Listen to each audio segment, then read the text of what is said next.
ಹಂತಕನ ಕೊಂದ ಅಪರಿಚಿತ. ಹಂತಕನ ಸುಳಿವಿಗಾಗಿ ಕಾಕಿ ಹುಡುಕಾಟ. ಬೆಳ್ತಂಗಡಿಯ ಗೇರುಕಟ್ಟೆ ನಿವಾಸಿ ಪುಟ್ಟ ಬಾಲಕ ಸುಮಂತ್ ಅಸುನೀಗಿ 15 ದಿನ ಕಳೆದಿದೆ.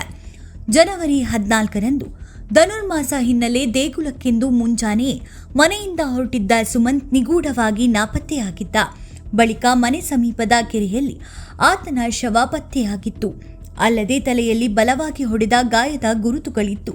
ಇದು ಆಕಸ್ಮಿಕವಾಗಿ ಸಂಭವಿಸಿದ ಸಾವು ಅಲ್ಲ, ಇದೊಂದು ಕೊಲೆ ಎಂದು ಪೊಲೀಸರು ಪ್ರಕರಣ ದಾಖಲಿಸಿದ್ದರು.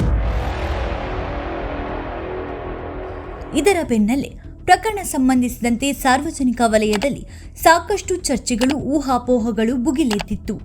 ಪಾಲಕರ ಚಾರಿತ್ರವಧೆ, ಅಕ್ರಮ ಸಂಬಂಧ, ಸಲಿಂಗ ಕಾಮ, ಪ್ರತಿಭೆ ಕಂಡು ವೈಷಮ್ಯ, ಭೂ ವಿಚಾರವಾಗಿ ತಗಾದೆ, ಚಿರತೆ ದಾಳಿ, ಅಡಿಕೆ ಕಳ್ಳರಿಂದ ಕೊಲೆ, ಜೊತೆಗಾರ ಹುಡುಗರೆ ಅದೇನೋ ಕಾರಣಕ್ಕೆ ಹತ್ಯೆಗೈದರು ಎಂಬುದು ಸೇರಿ 10 ವಿಚಾರಗಳು ಘಟನೆಯೊಂದಿಗೆ ತಳುಕು ಹಾಕಿಕೊಂಡಿತ್ತು.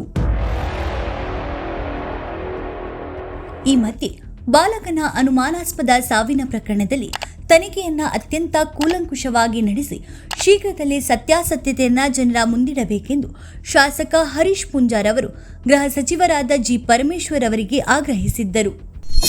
ಆರೋಪಿ ಪತ್ತೆ ಪ್ರಕ್ರಿಯೆ ಚುರುಕುಗೊಳಿಸಿ. ಬಾಲಕ ಸುಮಂತ್ ಕೊಲೆಯಾಗಿ ವಾರಗಳೇ ಕಳೆದವು. ಆದರೆ ಕೊಲೆಗಾರನ ಪತ್ತೆ ಇನ್ನೂ ಆಗಿಲ್ಲ.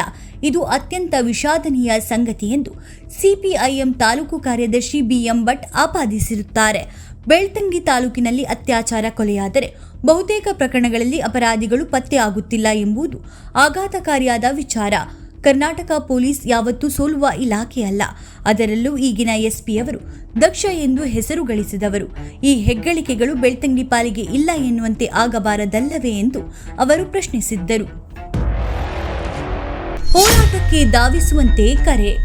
ದಿನಾಂಕ ಫೆಬ್ರವರಿ 4ರಂದು ಬುಧವಾರ ಬೆಳಿಗ್ಗೆ 10 ಗಂಟೆಗೆ ಸುಮಂತ್ನ ಕೊಲೆಗಾರರ ಬಂಧನಕ್ಕಾಗಿ ಬೆಳ್ತಂಗಡಿ ತಾಲೂಕು ಕಚೇರಿ ಎದ್ದು ಪ್ರತಿಭಟನೆ ನಡೆಸಿ ಸರ್ಕಾರವನ್ನ ಒತ್ತಾಯಿಸುವ ಮನವಿ ಸಲ್ಲಿಸಲಿದ್ದೇವೆ.